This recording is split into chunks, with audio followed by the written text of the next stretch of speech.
उच्च माध्यमिक शिक्षा परिषद पक्षर परिचालित युक्त 2 परीक्षा मंगलवार ठारू आरंभ होईछि। प्रथम थर कला वाणिज्य विज्ञान और धंदामूलक परीक्षा प्राय एका समय चलिबो। तेबे प्रथम दिन विज्ञान विद्यार्थी माने एवं बुधवार कला और वाणिज्य विद्यार्थी माने मातृभाषा तथा ओडिया रे परीक्षा देबे।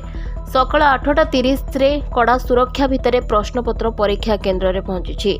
सकाळ 9:30 रे ऑब्जर्वर सुपरिटेंडेंट एवं डेप्यूटी सुपरिटेंडेंट को उपस्थिति रे प्रश्नपत्र खोला जाइछि। डेप्यूटी सुपरिटेंडेंट को दायित्व रे सील प्रश्नपत्र गुड़िक परीक्षा रूम रे पहुंची।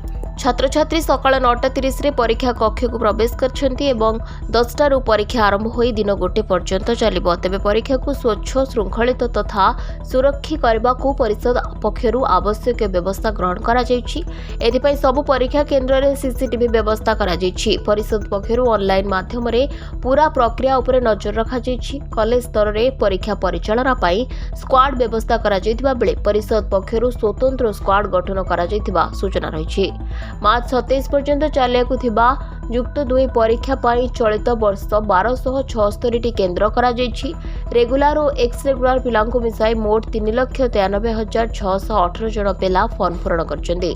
कला रे सर्वाधिक 2,47,391 जन, विज्ञान रे 1,14,980 जन, वाणिज्य रे 25,526 और धंदामूलक शिक्षा रे 5,721 जन पिला रहिछन्ती। परीक्षा सुपरिचालना पाई प्रश्नपत्र गुड़िको सुरक्षित भावे पहुंचाइबा को परिषद प्राथमिकता दैछि।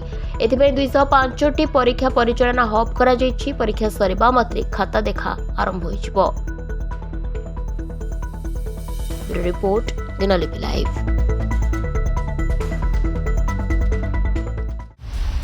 दिनलिपि लाइव को एबे ही लाइक शेयर सब्सक्राइब करंतु।